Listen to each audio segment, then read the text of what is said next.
Okay.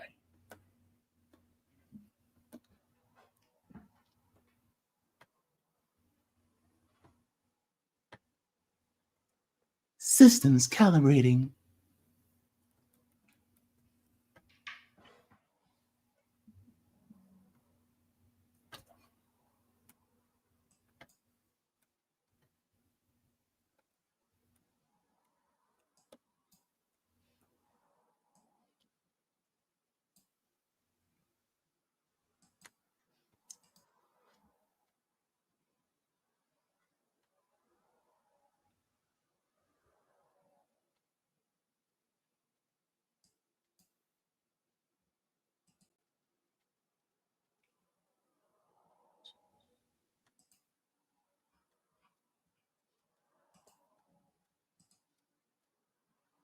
Welcome to the Sabby and Jaybe show. I am one of your hosts, James Fauntleroy. Good to see all of you here on this beautiful evening. My sister Sabby Sabs, what's going on tonight? What is going on, JB? Good to see you. Good to see you. Look, I'm gonna tell you right now, it has been quite a week for news, and I'm saying right now, first of all, you are going to be talking about something big tonight. We'll get into that later in the show, but you have a big show today on your channel. There's just a lot of big things happening in the news. Donald Trump done played us this week. I feel like a fool. I shouldn't have went live to cover his announcement. I was like, what in the hell is this? I think a lot of us thought it was going to be, that he was like, I don't know, something to do with him personally. But, Right? he was trolling. He had to troll. But the news cycle has been so crazy this week. It's been hard to keep up. Yeah. Basically. But just to let you guys know, the Sabby and JB show is every single Thursday at 5 p.m. Eastern. You can also see Sabby Sabs on her channel at 8 p.m. tonight. And you can see me again on here on RBN on Sundays at 1 and on my channel on Tuesdays at 3 p.m. If you guys have not already, please go ahead and give a like to the stream. Thank you so very much for that. That helps us out to be able to reach more people. And also have you guys considered subscribing and sharing. Go ahead and do that there too. All right, you guys can join our mailing list at revolutionaryblackout.substack.com. Gives you email notifications where we go live or have any clips that feature. So you guys have that there. You don't have to depend on the YouTube notifications in order to be able to get that information. Also, if you guys like to get in touch with us, you guys can get in touch with us at revolutionaryblackout@outlook.com. If you guys have any stories you'd like to submit, or if you guys would like to give some encouraging words, we appreciate that there too. So, Sabs, want to get into, say, a couple of hellos, and then we can get into our story for today? All right. She gave me the thumbs up. It's time for the thumbs up. Let's go. All right. We have Lorez coming in and saying, hey, JB, Sabby, and RBN fam. Hey, Lorez, how you doing? Good to see you all up in here. We have Kat coming in saying, yay, Sabby and JB time. Thank you so very much for that. CBC Voter says, happy Thursday at JB and Sabby Sabs. All right. We have Roger coming in saying, this is going to be good. Sabby, the conservative versus JB, the commie on property taxes. Let's get ready to rumble. Yeah, Roger, don't start any rumors because some people will take that and clip that and make that a thing. Yeah. All right. We know, JB. We know. Mm-hmm. Yeah. They will try to come up with whatever thing that they can say, All right. And then CBC Voter says, JB hurt me with the U.S. president. And then thank you very much, Kat T. Good to see you in here as well. So because we have a show today, we're going to be doing some reactions. I would like to get into what we're going to be talking about today because, you guys know I've been talking about housing pretty much for the past week. I've been talking about it here on RBN. And in fact, I talked about it on my channel. There's just been a lot about homelessness and housing. Well, we're going to continue that.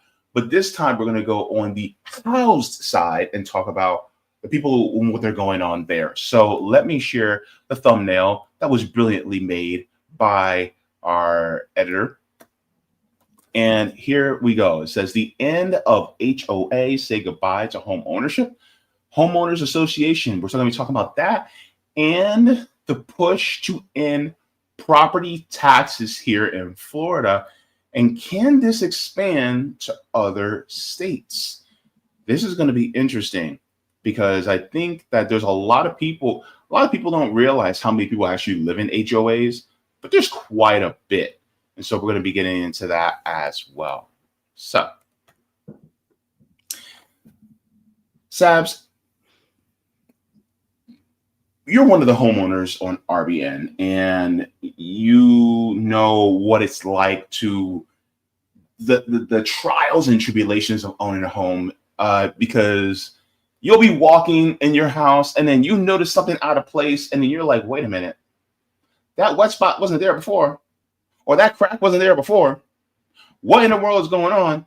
Then you got to get on the phone with your spouse, and it's like, babe, I found, I don't know, have you seen this?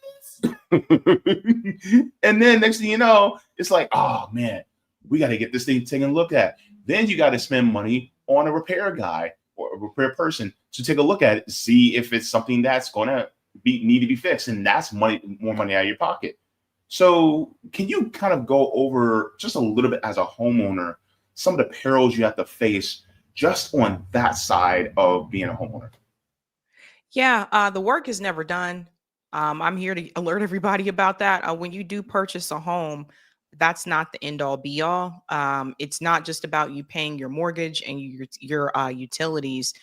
There are other things that come with owning a home that you will have to pay for. And so it's one of those things that I tell people, make sure you have a cushion. Like, never say, okay, I'm going to buy a home. I have the money for the down payment and I can pay the mortgage and stuff, and that's it. You got to have money aside when other things happen, and they will happen. Um, and by the way, that's even with new construction.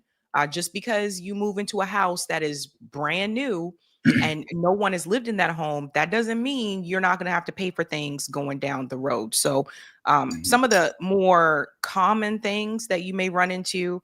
So there's a water heater in every home. When you live in an apartment and you're renting, this is not something you really have to deal with. That's the landlord's responsibility or the property management's responsibility. But when you own a home, if something happens with the water heater, you have to pay to get that fixed because it impacts so many other things. If you have it, if you have air conditioning, that's another thing. Guess what? It doesn't last forever. So these are things that you kind of have to pay attention to. Like, I know people have already had to replace like AC units. They've had to replace water heaters. We had a basement issue that we had to deal with. There's just always something that you may have to pay for with the house. And it doesn't matter if it's brand new or if it's an old house. Now, you may have to spend a little bit more in an older home, but with new houses, you have to deal with things too. And then there's things like electrical issues, right? Like, maybe, I don't know, every time you try to use one outlet, you can't use another outlet on the other side of the room. It's things like this that happen that you wouldn't expect to happen. Mhm. But you have to be prepared for it, right? So anyway, to Mm. make a long story short, when you own a home, it's an investment, but it's a constant investment. It's like you still have to put money into the home. And I Yeah. think that's something that when you're renting, and I rented forever, when you're renting, you don't Mhm. realize those things, because when there's an issue in your apartment, who do you Mhm. contact? You either contact your landlord or you contact the property management company, right? Mhm. So they take care of those things. If you live in a place where it snows, same thing. Like, and you're in an apartment, like, the city or the landlord, they're responsible for the snow removal around that building. When you own a home, you're responsible. So it's things like that. Someone mentioned mold. That's another thing. Like, and I had that issue in an apartment. Yeah. It's not a fun, you do not want to have a mold issue. Let me tell you, that's not a Mhm. fun thing to deal with. And it's very costly. And landlords will try to get around that. because they know how much it costs, and they know they're not most likely going to have to go into the walls in order to fix it, and they don't want to pay for it. So a lot of times what they'll do is they'll paint over it, or they'll bring in a couple of fans and say, just put these fans on high blast in the room, that type of thing. But when you own a home, if you have a mold issue, guess who has to take care of it? Guess who has to pay for it? You do. So some people that own homes belong to what is called an HOA, a homeowners association. And I did not want to be a part of that. I didn't want to pay into an HOA because I know people that have been doing this, and it has not been a good experience for them. And so I did not want to have to deal with that. Now, it's interesting because there's a guy coming on tonight to talk about how he fought back against the HOA in Atlanta. So this is so funny. But anyway, for homeowners association, you pay a certain amount per month to the HOA, and there are certain services that an HOA is supposed to take care of. That's what you're paying for. But it doesn't always work out that way. Yeah. And another thing a lot of people don't really talk about in regards to having a home is some home builders want to cut corners. And so therefore, when it comes to that inspection, if that inspection is not thorough, then that's a problem down the line that you're going to have to pay for once you buy the home. That's like getting a used car and not taking somebody who knows a lot about cars or a mechanic with you. Now you're on the hook for something that wasn't originally you're on the hook for. So that's a whole nother thing. And I saw a video about this. This gentleman, home was brand new, newly built, and he went with a camera and looked at everything. And he showed so many different things that were wrong in the home, even though it was newly built and unoccupied. And he said, if this doesn't get corrected before the home is purchased, then the homeowners are going to have an issue down the line, a big issue. Like there was things like the toilet would be, kind of rocky on the base. It will be issues with the electrical systems. It will be big gaps and like doorways, which can also contribute to high heating and cooling costs, things like that. All these different things that come into play. And so a lot of times, these are some of the things that a lot of people don't think about. And you're talking to somebody who's been a renter in his entire life. I've never owned a home. But also, I'm going to talk from the side of being a renter under an HOA. We exist too. We got to talk about that. So let's get into this because I want to go over just basically just the history of HOAs, because this is an article that talks about the history of the HOAs. It says a complete history of HOAs. Very self-explanatory here. And so I'm just going to go over it a little bit. It says homeowners associations are nonprofit organizations that set up help to run, manage, and maintain a community. They've been a vital part of the community management industry for decades and have a history that stretches back into the mid-20th century. Across all those years, HOAs have grown and developed and evolved to become the anchors of the community they are today. Here's everything you need to know about HOA history, including an overview of how homeowners associations began and became what they are now. And so it says in the late 1940s, U.S. veterans returning from fighting in World War II struggled to find affordable housing. Bill Levitt, former veteran himself, recognized the issue and, together with his father, Abraham, and brother Alfred, invested more than 4,000 acres of land on Long Island, New York. Using innovative construction techniques like having specialized teams to concentrate on a specific part of a home and off-site prefabrication, the trio created affordable housing options for veterans, building the community known as Levittown in 1947. While the community didn't have a formal HOA with a board of directors and governing documents, the community established rules and regulations which set the precedent for those we see in today's HOAs. Over time, the Levitt family built an additional communities in similar styles and planned communities across the country were constructed following their blueprint, establishing a foundation for the common living environments of the future.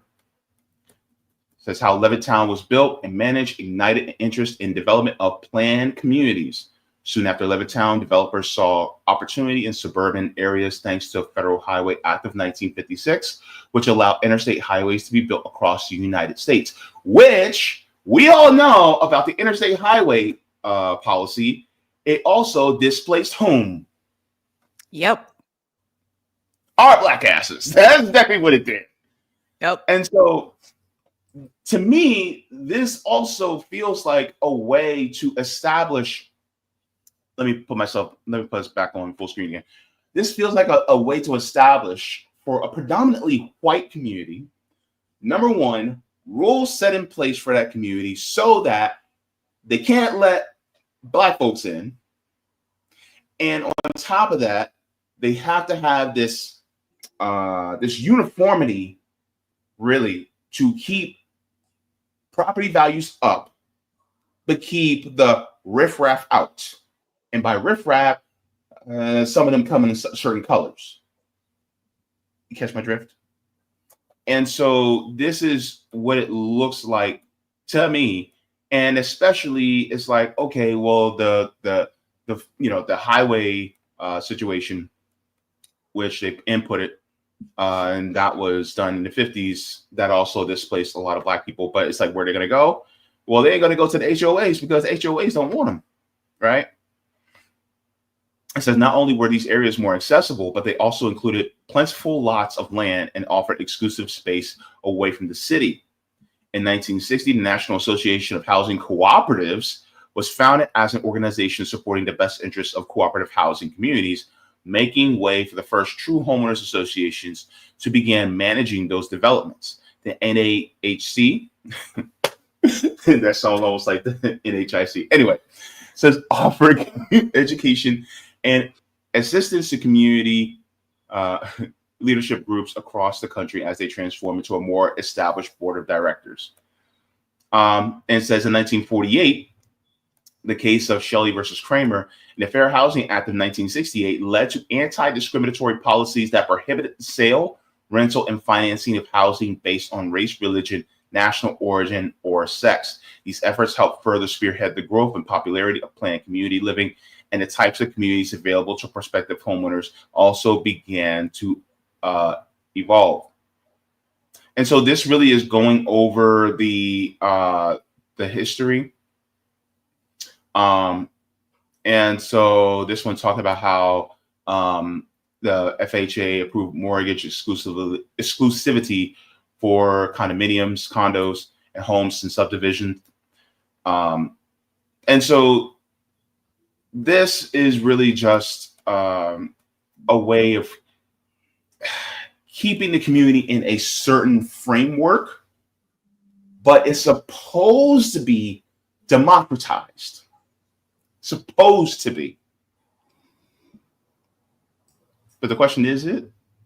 Right? I was going to say that Levittown had a lot of issues back in the day. A lot of it with housing. They had a lot of issues. Levittown was segregated in a different way. Like they wouldn't allow black people to purchase homes in Levittown. I don't know if everybody knows that, but yeah. Yeah. And that's really per a lot of homeowners associations too. You know, a lot of homeowners associations, they were like, yeah, we don't want them here. And so they would make sure that they didn't do it. So that's also kind of the beginning of HOAs as well. But with that being said, I want to go to a video that talks about how Florida actually wants to ban HOAs. There's a lot of people that are looking at HOAs and seeing them as, uh-oh. Okay. And so let me go into this video here. Let's get into this right here. And shout out to Roger Meadows for sending me this. If HOAs, homeowners associations, were outlawed in Florida. You hate your HOA? Well, Florida lawmakers got a plan to get rid of them. All of them. Yeah, he wants to ban HOAs in the Sunshine State. Yep, that's the response I thought I would get from most of you, and you're not alone. More and more homeowners who live in HOAs in the state of Florida are getting very upset with them and fed up.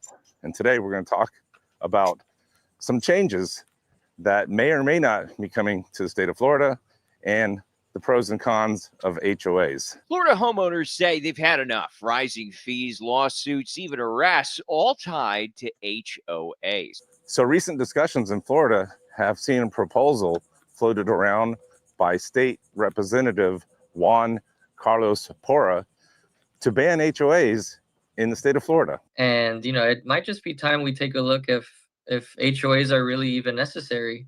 Maybe we should just do away with homeowner associations as a whole.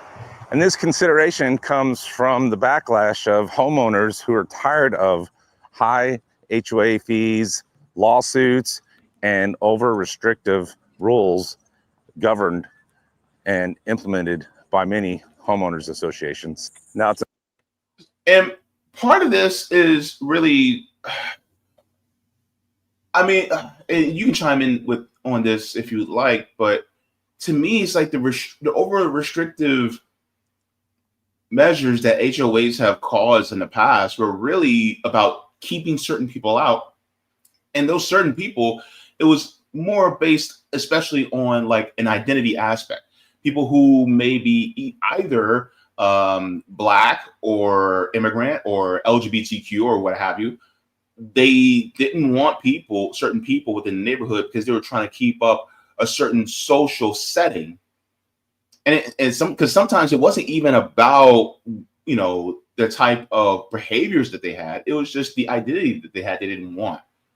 And so that graduated to having certain frameworks of how you kept your lawn, things like that. Like, for instance, I'm gonna give you an example.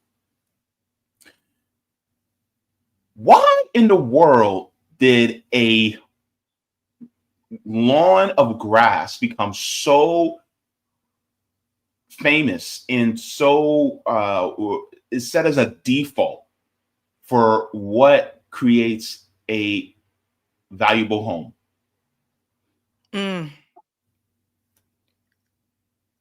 Yeah, it's all about the appearances, right? Like there are certain things that make I don't know if everyone knows this, but there are certain things that make your property value decrease. And one of them is like the lawn. The other one is or how the lawn is kept. The other one is race, believe it or not. Another one is anything that is considered to be an eyesore. So like if you see a house that has like a car or a couple of cars that are like on center blocks, like that they don't have the wheels, like they're basically like you know what I'm talking about, Jaybe, like the junk cars or whatever, that's considered an eyesore. That can also decrease the property value. There's a number of things, but ultimately that's going to impact people who are lower income. So would you say that HOAs can also be classist? Oh, absolutely. Because and that's the other thing, not everybody can afford to pay into an HOA. So let's say you see a house in a community that you really like, but then you come to find out, you start talking to the seller and come to find out that, oh, wait a minute, this entire cul-de-sac or this entire subdivision is a part of an HOA. So if you don't want to be a part of an HOA, that means that you can't purchase a house in that subdivision. These are like important things for people to know. And it's like, these are things that you find out when you start to pursue the home buying process, because you don't know that up front, right? Like there's just things that you find out along the way, but it is kind of classist. If you're part of an HOA, for example, the mortgage for the house may be like $2,000 a month, right? But if that neighborhood is a part of an HOA, now your mortgage goes from $2,000 a month to $2,300 a month or $2,500 a month. There are people paying hundreds of dollars a month into these HOAs. So it does make a difference. And I do feel like it is somewhat classist, Yeah, definitely. Definitely. Thank you very much for that. Let's continue on. Important to note that as of right now, August 2025, there are no restrictions or bans on HOAs, but there's a lot of people who are saying they're interested in seeing this happen, and they would love to eliminate HOAs completely from their communities. Miami-Dade County, where it's just a bunch of houses. I mean, the HOA doesn't really maintain anything other than the grass in some areas, and yet you're being charged 500, 600 plus a month, when in reality, you don't see a lot of that money going back to even your own communities. Hey everybody, I'm Paul Meaches Paul, your local realtor and guide. And I just want to say, welcome back. Something about that. When they say the grass, they're usually talking about the grass that's not your yard. So like if you're looking at this video that Jaybe has right here, the grass that is to that gentleman's left, that looks like that's someone's yard. They don't mow your lawn. But what they will mow is the grass in other areas in that neighborhood that is not someone's lawn. The common area. The common areas, right. Yeah. So that essentially is what some people are paying for when they belong to a HOA, and that's it. I mean, you still have to mow your own yard. So it, like I said, I just don't feel like it's worth it. Why does everybody in that neighborhood have to pay hundreds of dollars a month for them to maintain the common area lawn? It doesn't cost that. It don't cost that. Listen, the little boys used to come by my parents' house. I remember this. They used to come around the neighborhood during the summer and they would knock on the door and say, "Can I mow your yard for $15?" And my dad used to let them do it because my dad's a big proponent of young people out here trying to, make money the right way. Absolutely. I'm gonna, let them mow the yard. My mom used to like make them a sandwich and give them a little juice box and stuff like that. But these were like young kids. They used to go around like doing that and that type of thing. So if those kids are asking for $15, you know what I'm saying? To mow like the entire, lawn of someone's house, why do you guys need to pay a couple $100 each for the neighborhood common area lawn to be maintained? Yeah. And so it gets deep. And then on top of that, the history of lawns is kind of interesting. And it's really classist because the history of lawns actually goes to the feudal era, where only the people who were the richest, like the lords and the kings and royalty, they had enough land, so much that they could have just open areas of grass. And it showed the spaciousness of how rich they were. And so now in our country, it's basically supposed to be, well, look how spacious you have. You can be the king of your castle, so to speak. And so this comes from feudal times where your value of your home, it's like the bigger your yard, the more valuable your home is, and if the grass is really nice and well maintained and well kept. But what if somebody doesn't want grass, right? What if somebody wants a garden? What if somebody wants to just plant all wildflowers in their front yard, which would be gorgeous to me, but they would say, no, you can't do that because that's against the HOA rules.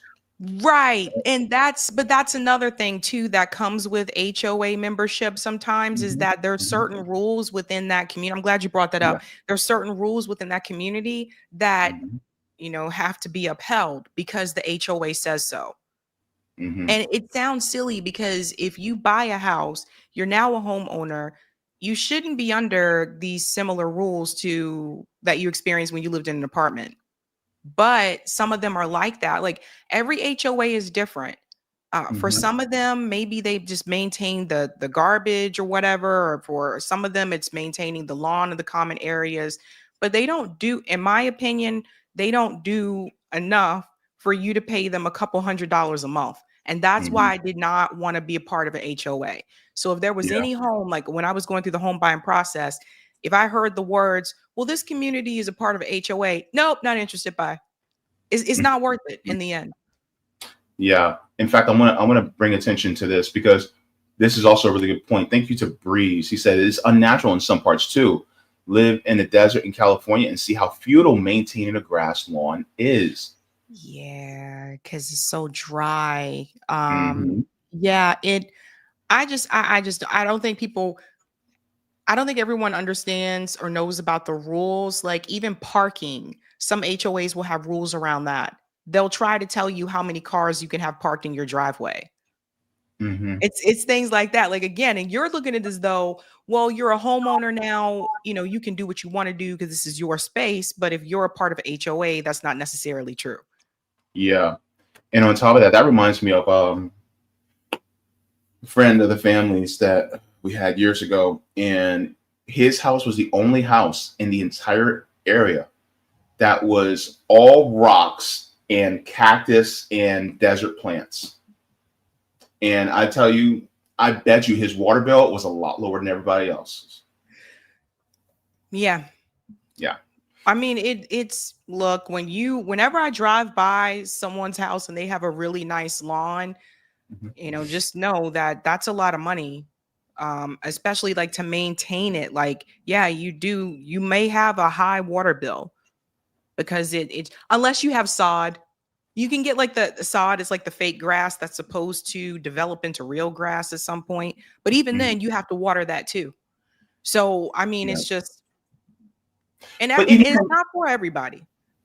yeah, even from an environmental standpoint, you're using up the water for grass that may not be native to that area. Right. And Right. I know. yeah, There's a lot of water. And I think in some places, like maybe like in Southern California, I think they have water usage limits. Like yeah. during certain times of the year, I think you get fined if you go beyond that limit or whatever. But Mhm. it is a lot of water that is wasted. Like if you think about the amount of water that people use on their lawns, you Mhm. know, and it's just and the hotter the hotter the climate, the more you're probably going to use. Down south, Yeah. I'll tell you, like when I lived in the Carolinas, like it wasn't Mhm. uncommon for your grass to turn brown Mhm. because it's just so hot. It's hot, and not only is it hot, but it's hot for a long time. Yeah. So And it's like Florida's very green, but it's humid as hell. And so you have that too. Oof. Yeah. I wouldn't wish that on my worst enemy, corporate parasites. Never mind. I wouldn't wish that. I wish that on my worst enemy. and All but right. unless you have like a garden, right? Like unless you're growing your own food, I think that's a little Mhm. bit different. But other than that, you're mainly doing it for appearances. Yeah. It's just appearance. It's just aesthetics. Mm. To make it to make your house more valuable. But why would you want to make your house more valuable if you plan on living in it for the rest of your life? That's a good point. I mean, well, and I guess that brings the question, right? Do people when they buy, are they planning on staying there for the rest of their life? There's been this movement of at least this was a couple years ago, it was reported on the local news of baby boomers selling their homes and moving back into the city, like getting like Mhm. little condos and stuff, like to be in the city. They're Mhm. more so they were the empty nesters. Um, so there was a movement there a couple years ago. I don't think that's happening as much now, Mhm. because it's not a buyer's market, at least not up here Yeah. right now. But I don't know that's a really good point. Like if you're not going to sell, why does it matter? But then the other thing is the property value in the neighborhood. Because, like I said, this is another thing, and why sometimes some neighbors may complain. If your property looks such a way, it could impact their property value. Mhm. It's silly, but it's a thing. This is Mhm. also why, well, some of it's racism, but this is why some people don't want a Black person living next to them or a lot of Black people to move into their neighborhood, because they know, and I saw this was on 2020 one time. They were very like upfront about this, because they know that that is going to decrease their property value. Now that system in itself is racist, and there should be something to dismantle that system. Like, your property value shouldn't be worth the worth of the worth of your property should not be based on your race or the race of the people that live in your neighborhood, but it is. But value is subjective. It's true. And so therefore, because certain people think certain ways about us, about our communities, well, therefore, if they see an accumulation of us in a given area, then they're automatically going to think to themselves, well, this is worth less. So therefore, they're going to value the property even lower based on their perception of what they think about Black people. And that's regardless. So white supremacy literally is also costing our country billions of dollars. And that's regardless of income.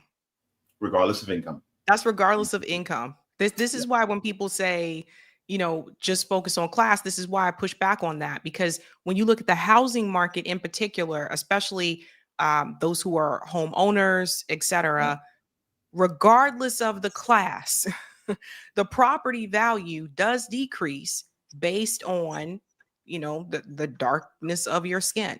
And that in itself is a racist system. That's not based on class. That's based on the color of your skin. So I think these are some of the things that people kind of leave out. Also, if you're trying to sell your home and you are Black, your appraisal is usually lower. And they've done studies to show people the difference, where they've taken the Black person out of the home and they staged the home to make it look like it's just a white person that lives there. They took the pictures of the Black person off the walls, etc. All of a sudden, when it's appraised, it goes up. When you add the Black person back in the home, the appraisal goes down. So again, that's not based on class. That was 100% based on race. So this is why, like, but that goes back to redlining, because when you talk about like more of us come around, and then it gives the impression, well, their property value isn't worth more. That goes back to redlining, because during redlining, that's what that was really about. Regardless of the income, they basically mapped out Black neighborhoods, especially the ones in the urban areas, and said, these are not safe people to lend to. That's what the bank said. That's why when white flight happened, there wasn't a Black flight to go along with it, because the banks would not lend to Black people, who predominantly, most of them came from the red line neighborhoods. And white flight birthed HOAs. Right. So if you guys hate HOAs, then blame white supremacy. Real estate, I'll tell you guys, like, if you haven't gone through it before, but at some point, if you enter the home buying process, you will start to see, and also in renting too, depending on where you live, real estate is very racist. Yep, absolutely. Shall we continue? This is a good conversation. I like this. Affect the state of Florida and homeowners. So we're going to talk about everyone's favorite topic, HOAs. Now, today I'm coming to you from a nice little community called Boynton Lakes. Used to live here many, many years ago when my son was little, and this little park right here, spent many Saturdays throwing a football with him here, and even flying a drone one Christmas morning, and then we lost the drone. It was a cheap one, but we found it. Luckily, it didn't land on someone's property, landed in their front yard. But he would come here and we'd bike ride on this walking trail that I'm walking on. And you have all this nice area back here, and then there's a playground in the background. Now, this is a city park that the town of Boynton Beach takes care of. So it's not part of the HOA, but you do have the benefit of it. But the other side of the street, the sidewalks and the trees and all that, that is governed by an HOA, and they're responsible for taking care of the sidewalks and the streets and all the entrances to these communities. And for a lot of people, they just assumed that an HOA was a good thing because it used to be fairly reasonable, maybe $100, maybe $200 a month, and they took care of a lot of stuff. But more and more in the news, we're seeing HOAs do things that are illegal, questionable, and sometimes downright just ugly. And people are getting sick of it. And so a lot of people have been complaining and talking to their representatives, and those representatives in the state of Florida are starting to take action. Ron DeSantis, back in July of 2024, passed a new HOA bill. Now, HB 1203, detailed on the Florida Senate website, will try to ensure HOAs will not be able to misuse their authority. Things like how quickly you have to get your garbage cans out of sight. So 24 hours before and 24 hours after the garbage truck comes, as long as you've taken them in and during that 48-hour time period, you can't get a violation anymore. Like taking down holiday and See? Christmas lights. The new law. Go ahead. See what I was telling you about some of the rules? Mhm. So this is important because if you, let's say you go out of town, if you go out of town and you have to put the trash out, let's say your trash day is Friday. So you put out the trash. A lot of times people leave on Friday to go out of town. You put out the trash, you're going out of town. Who is going to take your trash can back up to your house? And if they don't, then you're going to get fined. Mhm. Why are you being fined for that? So that's just one of those rules. I also want to know, in that video where that guy was walking, I don't know if you guys noticed, but there was a tennis court there. Okay. So in some of these communities, like especially like in Florida, where it's usually warm, like most of the year, or hot most of the year, they have like tennis courts, they have like a community pool, that type of thing. I'm talking about people who are part of HOAs where there's none of that. None of that. No tennis court, no pool, no. You just basically paying for them to mow the grass next to the sidewalk that is not your lawn. Mm-hmm. But it looked like that community had more amenities because I see the tennis court over there. Mm-hmm. Yeah. So this gentleman had they have a tennis court right here. Boom. Right over there. And a lot of places they'll have tennis courts, they'll have a community pool as well. And these HOAs, a lot of them also pay for, if they're a gated community, they have to pay for not just the gate, but also the guard at the gate and for the gate to be maintained. Yes. So that is also part of the HOA fees that also are associated with it. Unfortunately, the HOAs, they've gotten ridiculous. And I can speak from experience that the HOA in the condos that I lived in, they were charging $300 a month to the homeowners. And as a renter of a homeowner with an HOA, that also affected my rent. But here's the interesting part. The HOA actually owned my condo. So they were my landlord. My landlord was the HOA. So they collectively owned my place. And so remember that time when I had to fundraise because they raised my rent like $250 in one year? That was them. That was them. Yeah. Yeah. And so it was on top of that. And then on top of it, and this is the difference between HOAs with single family homes versus HOAs with condos. With condos, since they're kind of built almost like apartments, the upkeep of the buildings, especially when it comes to things like the roof and things like that, falls on the HOA. And so one of the things that they did, which was idiotic to me, but they're trying to do it for property value reasons, was one year they decided, we're going to paint the buildings. We're going to paint it like a rust red and pea soup green. No kidding. They decided to paint and neglect the more important thing, like the roof. And then Florida actually passed a law, an ordinance. I think it was either Florida or it was Orange County, but it passed a law basically saying if your roof is not up to code and it has not been newly refurbished within, I think, a certain time frame, if it hasn't been refurbished since this particular year, then you're going to face heavy fines. And so they had to rush to get a crew to replace the roof. And by the way, the condo that I lived in was owned outright. Like, it was paid off. So all the rent that we were paying were going straight to the association. Outside of taxes, pure profit that they were getting.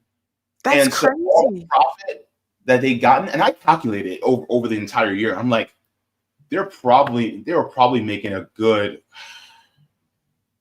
$10,000-$20,000 just in pure profit if you minus the taxes from us from it all. And I'm like, okay, so you have that just our apartment plus the other rental in the area. Then it's like, okay, well, you guys could have gotten that. And over the years, you guys could have gotten that roof fixed. You guys could have gotten that done already, but you decided not to. And then there's some discrepancies about how the money was being spent by the HOA too, because it seems like things were being used for personal reasons, not for association reasons. So things were just like out of whack. And then on top of that, the harassing us about, the grass being too high, even though it was behind a stone wall. It was just crazy. So the HOA, from a renter's perspective, is like having a secondary landlord. It's almost like you have a landlord and you have another landlord. Right. Basically. Yeah, it's not what I think a lot of people think it is. Like, I just don't think it's worth the money. I think it can be a hassle, especially with some of the rules that they have. I don't know, man. I just feel like it's a waste. It's a waste. It is, and that's the other thing, because I don't know. Are we going to get into the property taxes thing as well? Yeah, we are. Okay, I'll save that then. Yeah. But yeah, so as far as HOAs, and this is a really good video to take a look at. He answers a lot of questions. He's actually a realtor, and he gets into all that as well. But the video is literally over 20 minutes long. But there are a lot of different issues in regards to HOAs, but he also goes over the pros and cons. And some of the pros of an HOA are kind of interesting, because the pros of an HOA are, property values still remain at a good level. I'm of the opinion where I kind of reflect on what Mal said. Houses are for living in, not speculation. But, and so it's, but at the same time, without HOAs, you have a whole lot more freedom. Right. I mean, some of those rules, man, that's why I'm like, and it may not be something that bothers you at that time, because I've had friends that have been a part of the HOA, but then later on they have a problem with it, and they're like, wait a minute, all these rules are ridiculous, like, so just because you like it, just because you like the house or the condo, doesn't necessarily mean you should just go for it because you like it. I guarantee you on this, you will see something else that you like. But I caution people about the HOA process. Yeah. And as far as the HOA process, one of the things that it does do is, like, for instance, HOAs also are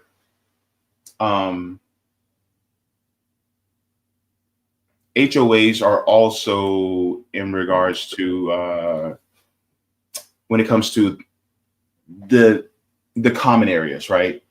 The roads, the sidewalks, things like that. They're more, upkept, right? Versus if you have to depend on the city to do it, then it's going to take longer to take care of. It's not going to get taken care of, as quickly, and it may not be exactly to the liking of, the people in the area. So there's different things like that. So that's a whole nother point too. Yeah. Yeah. But yeah, so I mean, the to me the disadvantages outweigh the benefits in many ways. But I mean, if I we think really so was, too. I think that if I don't know, what's the solution in my mind is, first of all, a lot of what goes on with housing now is part of it has to do with the economic stability of the person owning the home.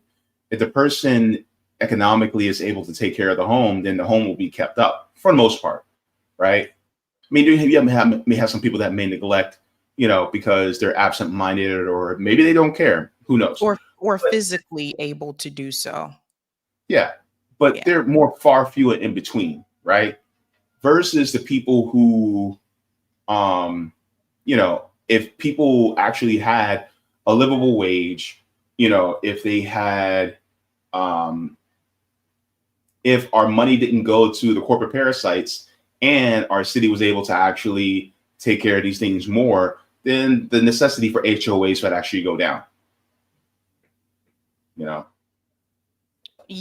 I mean, I think, also about like elderly people that live alone Mm-hmm. who just can't physically, they may not be able to get out there and shovel every time it snows right away, or cut the grass, Mm-hmm. and that's another thing. And it's like they're not at the point where they're not to a point where they would have to be in a nursing home. They can take care of themselves, but Yeah. it may be physically demanding for them to do some things outside of the house. But that's where community comes in, right? That's where people in the neighborhood should offer to help. Mm-hmm. Yeah. And that's one of the most important things is community. So while we're transitioning into from HOAs or property taxes, would like to get into that as well, because that subject, I'm gonna try to remain calm because the family home that I was supposed to inherit is gone because of property taxes. And it's now in the hands of somebody else. The home that my grandmother owned for over 50 years got taken away from her over late property taxes. And that home is supposed to be owned by the next of kin, which really was supposed to be my mom. So my mom will be back in New Jersey owning the home that my grandmother lived in. And then that home will be passed down to me and my brothers. But that home is gone now because she was late on property taxes. So Yeah, this is a subject that I want to get into because I think you and I, pretty much our agreement pretty much overlaps a lot.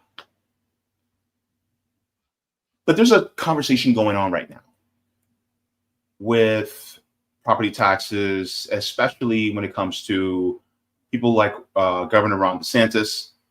And Ron DeSantis is basically floating the idea of getting rid of property taxes in Florida. But who does this benefit? Does this benefit all homeowners or does it benefit some? Let's get into this. So I want to share this as well.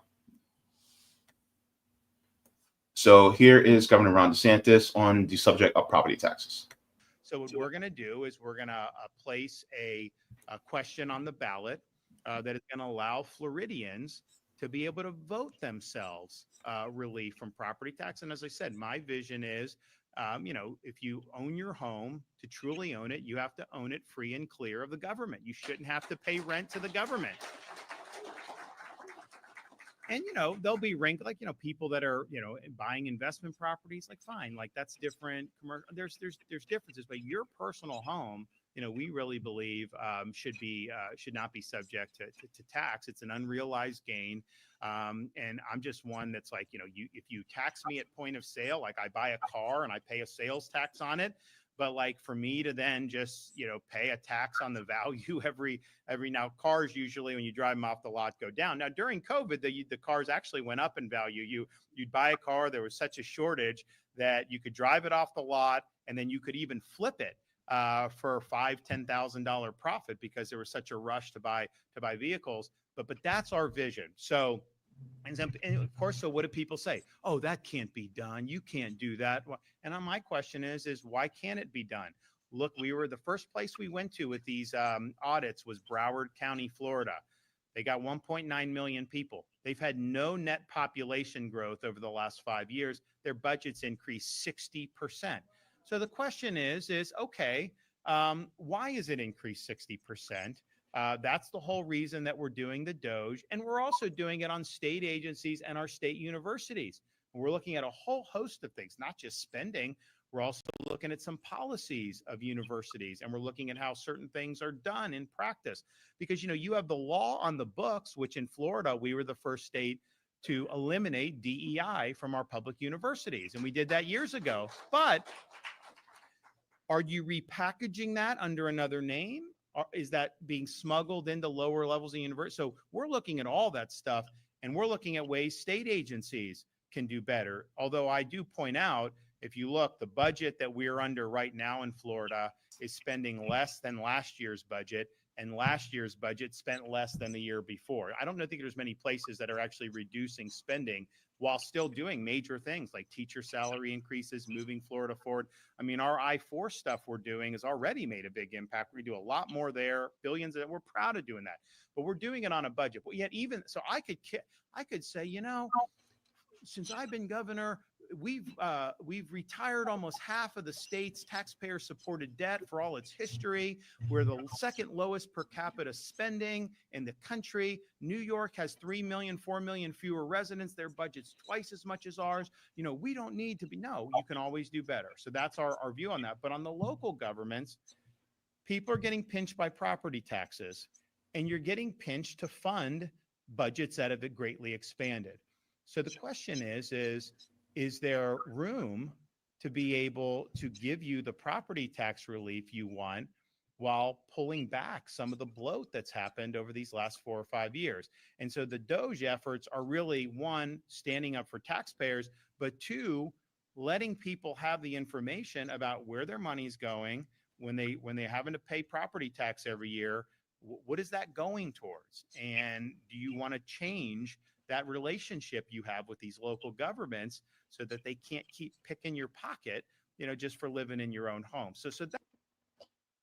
Okay, so let's break this down.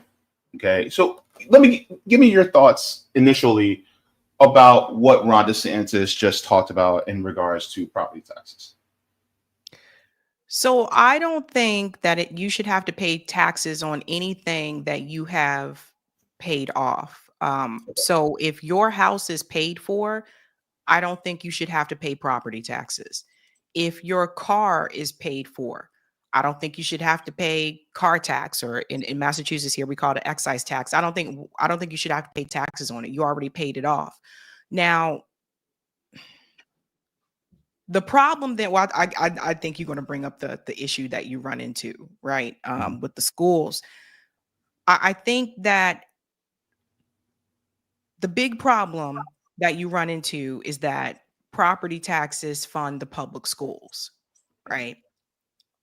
So the solution that I propose to that is to do what the federal government has been doing with the Dodd schools for years. The federal government can pay to fund the public school system. And for those who are not aware, for those of us that went to Dodd schools, like overseas, I went to Dodd schools. The education I received at Dodd schools was far better than the education that I received at any public school in the United States. And we didn't pay for much of anything at the Dodd schools because the federal government paid for it. The same way the federal government pays for those Dodd schools overseas, the same way the federal government offers TRICARE health insurance to those who are part of the armed forces, is the same way that our government can pay for the public education schools here in the United States, and the same way that they can have universal health care here. I don't buy this myth that we can't afford it. I've never believed that. When I look at that bloated defense budget, it's very clear to me where the money is going. But the reality is the federal government could be funding those public schools. But here's the catch. If the federal government does that, that means that all of the public schools are going to be equal. That means that public schools in wealthy neighborhoods are basically going to receive the same resources of public schools in lower income neighborhoods. And the problem is, particularly in this country, is that a lot of people who are wealthy don't want their kids to get the same education as a kid that lives in like the Bronx. That's really what a lot of this comes down to. Some people that are wealthy and live in those wealthy neighborhoods, they like the entitlement and everything else that comes with that. And their whole thing is like, well, I'm rich and I worked really hard and I did all this. And so why should a kid in the Bronx get the same education as my kid and I live in, Potomac or something like that? That's what a lot of it comes down to, the individualism that we have in the United States. So, but it can be done. And this is the thing I think a lot of people don't talk about. But I think if it's fully paid for, I do not think you should have to still pay taxes on it. So I agree. I agree that once you pay your home off, it should be free and clear of taxes. Interestingly enough, from what I've learned, it's that way in China too. And so I do not agree that people should continue to pay taxes on something that they already own. Because you own it, right? It's yours. So therefore you shouldn't have to pay taxes on it. Now, as far as what property taxes pay for, I'm going to get into this too, because it's not just education. It says in Florida, property taxes are collected at the local level and provide the primary source of revenue for essential county and municipal services. They do not go to the state government. So property taxes are used to fund a wide range of services, including education. It says property taxes are a major source for local K through 12 public schools in Florida. Law enforcement and public safety. This includes funding for police departments, sheriff's office, fire departments, and emergency medical services, EMS. Social services, property tax help finance local social programs that assist vulnerable residents. Parks and recreation. This covers creation, maintenance, operation of public parks, recreational facilities, and environmental programs. In general government operations, property taxes support the general fund of counties, which pay for government operations and services that do not have their own specific revenue stream. And in infrastructure, while gas taxes fund most road construction, property taxes may be used for other infrastructure projects like bridge repairs and local government buildings.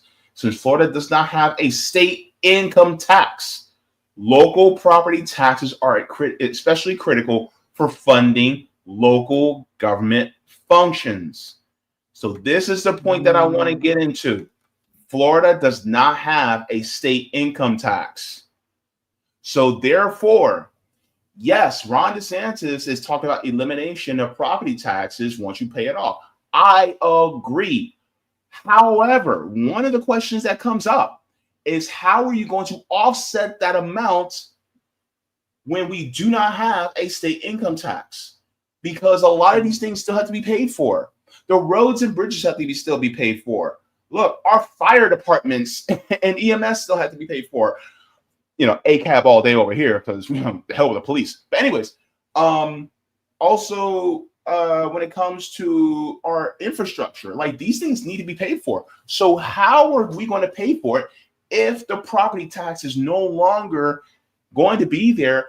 It'll still be there for people who are just buying a home or who are paying off their home. But the people who have paid it off, which are actually going to be the people who are either more well off because they can afford to pay off their home early, or they're elderly. Yeah, they're older. Yeah. So then that revenue, where's that going to come from? And people can say, oh, well, he's trying to make cuts in the government. And I'm like, those cuts are going to affect services for people who absolutely need it. Because what happens to the services like the housing authorities that are either in Tampa, Miami, Jacksonville, Orlando, Daytona, what have you? What happens to those housing authorities that conduct things like Section 8? Are they going to get cut? BBK programs. What about all these different programs that we have for people who are less fortunate? What about the SNAP benefits? What about those? What about state Medicaid? Because the thing is like, I agree with ending property taxes once you pay off your home. However, that money needs to come from someplace else. And are we actually going to cut off more people from these essential services who desperately need them?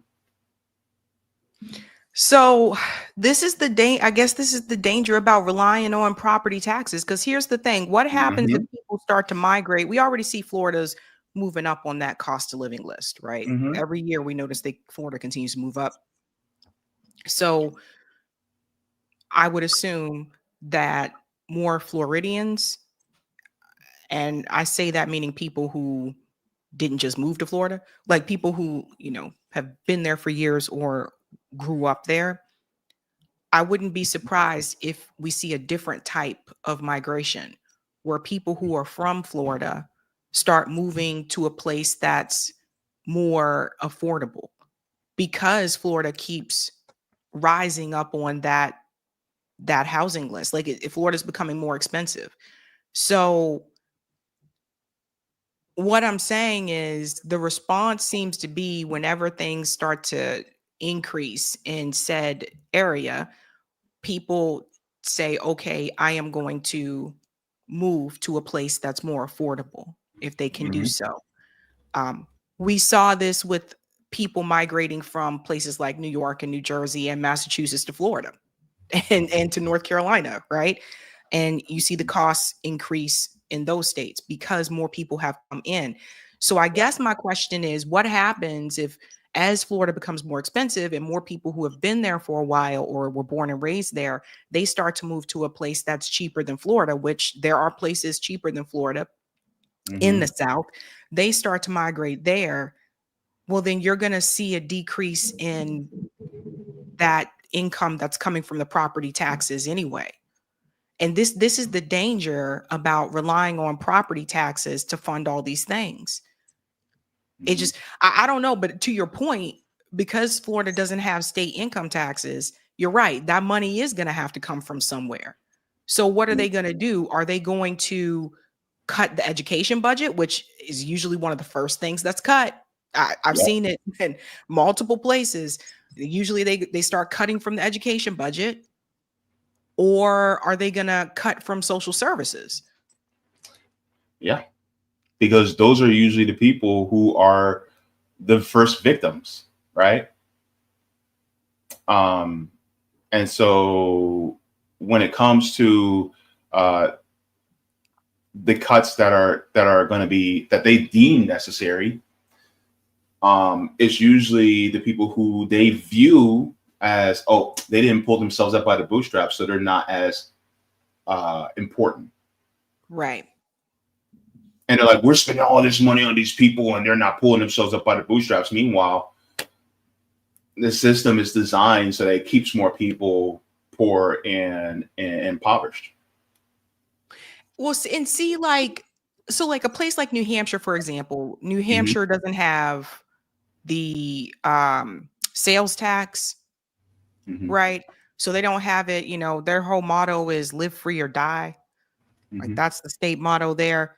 But I think if I were to compare the two, there aren't as many people living in New Hampshire as there are living in Florida. Like there's a lot of people living in Florida, you guys. Think about all the major cities in Florida alone. You have Miami, Orlando, Tampa, Jacksonville. Like New Hampshire's not like that. So to that point, I don't know. Like, and that's a good question. Has Ron DeSantis figured this out? Has he explained to anybody like how they're going to fill that gap? Oh, he said he's going to cut DEI programs. That's how he's going to save money. But that, first of all, cutting the DEI programs is not the same.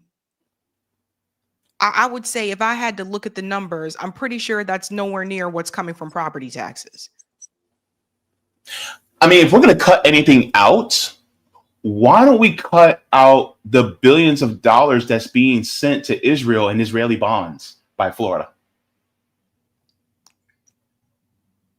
I mean, why are we sending money to Israel anyway when we're talking about, oh my God, these property taxes are so high? Oh, then why are we spending? If we're going to make cuts, then Israel got free healthcare, free college, free childcare. Why not take that money and invest it back in Florida? But see, that's the thing. Every state sends money to Israel.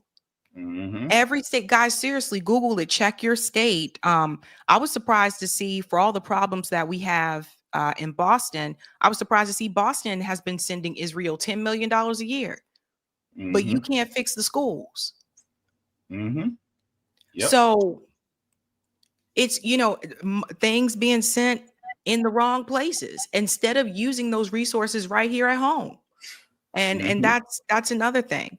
So I think that we see where money's going and where money should be going. Yep, absolutely.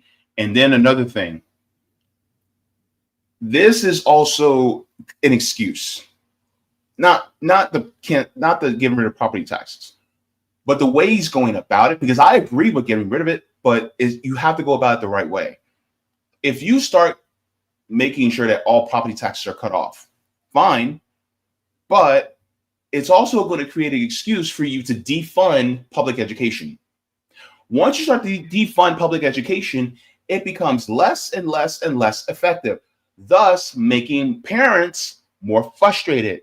So then it's going to be a self-fulfilling prophecy. And then they go, man, public education doesn't work. And then next thing you know, oh, here's charter schools. So your kid can now be taught by corporations now instead of it being done by, elected officials in our government. So which one would you rather have? The corporations now? Because you know how they screw us over.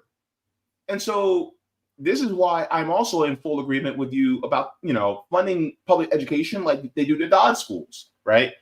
For anybody who doesn't know, DOD is Department of Defense schools. But the thing is like, we should be doing it that way so that there's equal and equitable education for everybody across the country. Right. And this is why, like some educators, they'll be teaching kids, either further along in places like Massachusetts, New Hampshire, Maine, New York, they'll be ahead of the kids down here in Florida. And then by the time if they move down here, they're like, oh man, we studied that like a year and a half ago, 2 years. Because the education is kind of like cattywampus.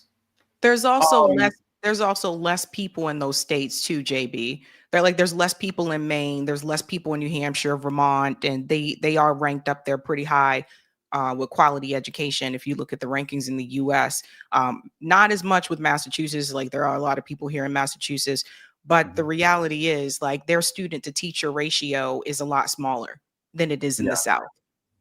That's the point. Definitely. But that's my point is that when you're when you're cutting, it's really a death by 1,000 cuts. You're cutting education. For instance, you're also going to be cutting, EMS and emergency services, things like that. These are things that are absolutely necessary. And if you're going to start cutting those things off, then, and if you don't have an alternate source of funding, and then also on top of that, once you start to make sure that property taxes aren't, if you take away property taxes, that money has to come from somebody and somewhere. So if it's not going to be homeowners paying a property tax, who else is going to be paying that offset?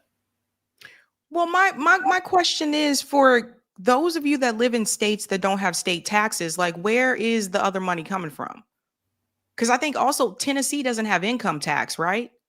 Tennessee doesn't have some tax. I've always wondered that, like, where is the money coming from if you don't have state taxes or if the state doesn't have an income tax? Our taxes come from property tax. property tax, sales tax, things like that. So if you take away the Right. property tax, which is one of the biggest, funders of state municipal programs, then where is that money going to come from? That's going to come from renters. And then let's say you get rid of property taxes. That doesn't mean they're not going to get rid of taxes. That means taxes may go up on your utilities. Taxes may go up on gas. Taxes may go up on other things. So it's kind of taking some of that burden off of homeowners and then putting it on renters.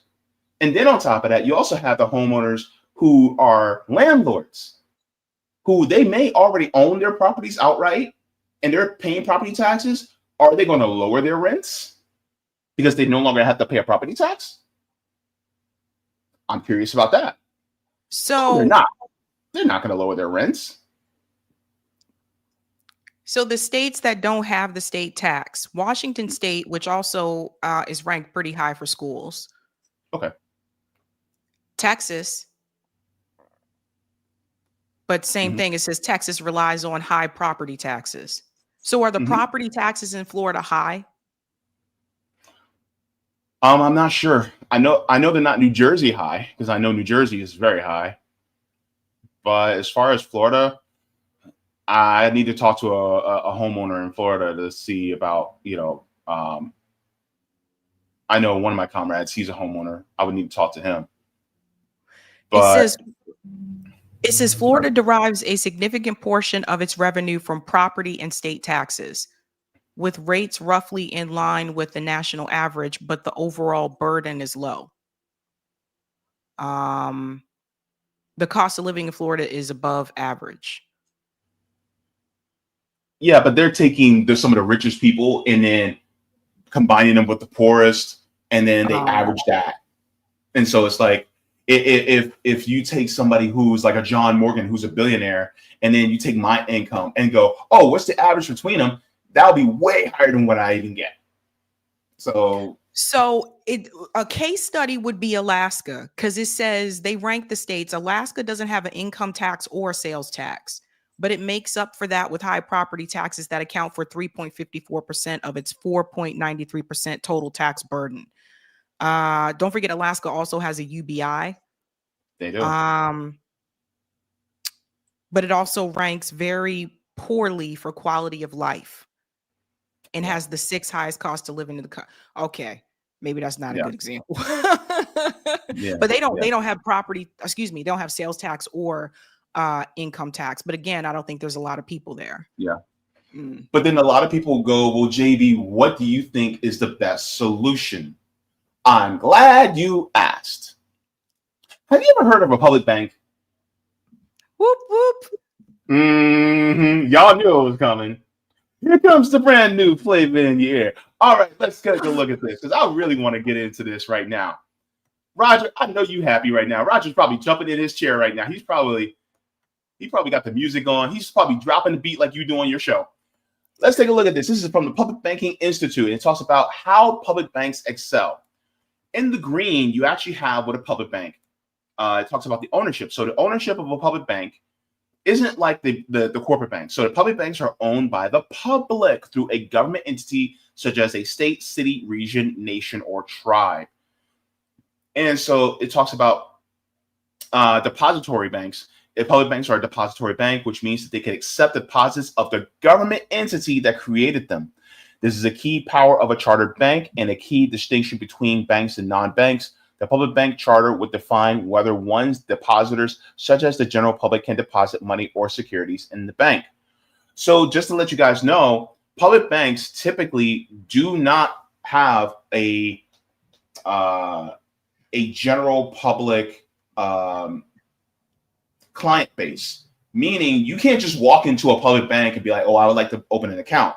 The account is only open for one person, and that person is not even a person, it's an entity. It is the city of, and then insert the city. So, or it'd be the county of, like, say, Orange County or Brevard County. And so therefore, what happens is their tax revenue that they get from the people, they take that tax revenue and they deposit it in that public bank. The public bank then takes that money, just like all banks do, they put it in the market. And then they grow that money, and then whatever you originally deposited goes back into that account. Private banks typically take what they grew from your money and they keep that as profit. But instead, with a public bank, because it's owned by the people, the money that they grew goes back into the hands of the government. And so that surplus is now used for infrastructure projects in order to build. And so this is a workaround around getting rid of property taxes while not having to burden other people with the tax, with other taxes. And then on top of that, you can also build a lot more infrastructure, as well as you can build public housing, things like that, state transits. So you can do so much with public banks.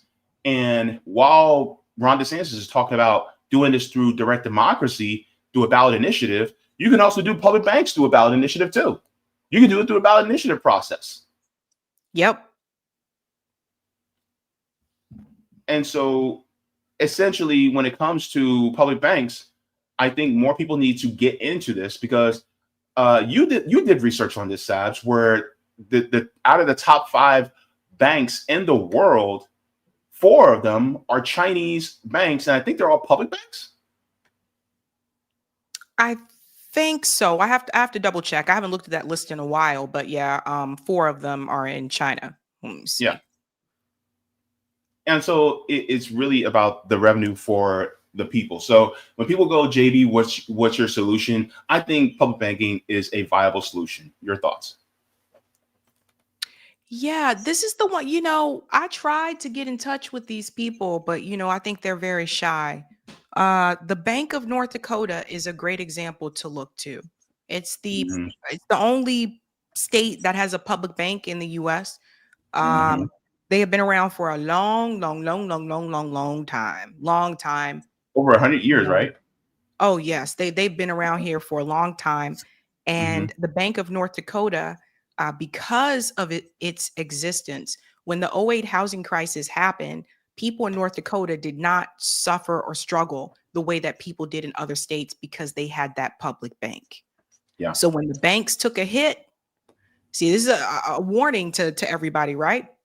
So I don't know. I will try again, because I really do want to get someone from the Bank of North Dakota to come to explain, but I feel like they kind of shy about it. Just like the people in Libby, Montana that got universal health care. They don't want anyone to interview them about it. It's like it's their thing, and they're just like, shh. Yeah, because they don't want somebody to come and ruin it. That's why. Yeah. Right. Because municipally, because I had on Nelson Betancourt and Alfecca Maturity, they are pretty much experts on public banking here locally.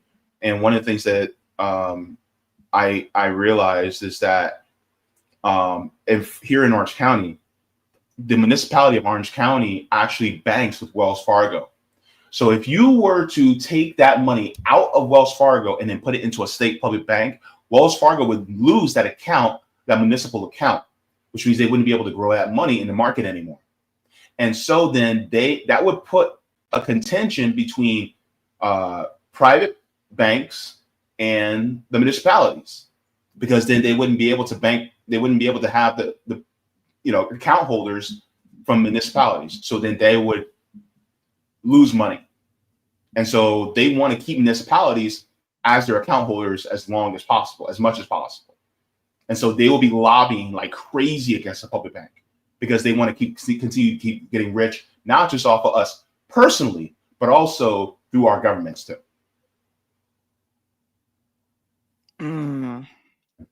With that being said, thank you guys very much. And please give a like to the stream very much. I'm going to go over the super chats really quick, and then we'll head on out, because I know it's almost 6:30. But thank you guys very much for this. Now, let's get into this. Roger, thank you very much for the super chat. He says, yeah, y'all, first Levittown, 3 villages over from me. Wow, you're that close to Levittown. I didn't know that. Okay. And then Roger also says Tennessee, Texas, New Hampshire, Washington, Florida, Nevada, South Dakota, and Arkansas. So those are, yeah. And then I'll do this one. Zoya says in USSR, you lived in one place all your life. You know everyone and their mama, and we had apples, mint, berries, etc., growing everywhere. You decided what to do together in the community and prioritizing utility. Mm, That's amazing. So thank you very much. that's community. Yep, it is basically community coming together. So let me ask you this: what do you have going on tonight on your show? Ooh, please tell me. Oh boy. So I have two guests coming on tonight. One of them being K. Michael Shepard. K. Michael Shepard, speaking of HOAs, he is, I guess I'm going to call him a local hero. He is going to come on and talk about how he exposed his HOA and he fought back against them and won.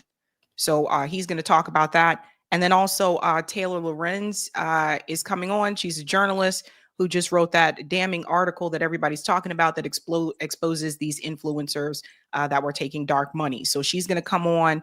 I have quite a bit to talk to her about. So I got questions. We all do. And then I'm going to cover a couple of news stories. All right. Let me take care of this rock fan really quick, and then we're out of here. All right. Thank you so very much for this, Roger. Appreciate it. And we will be out.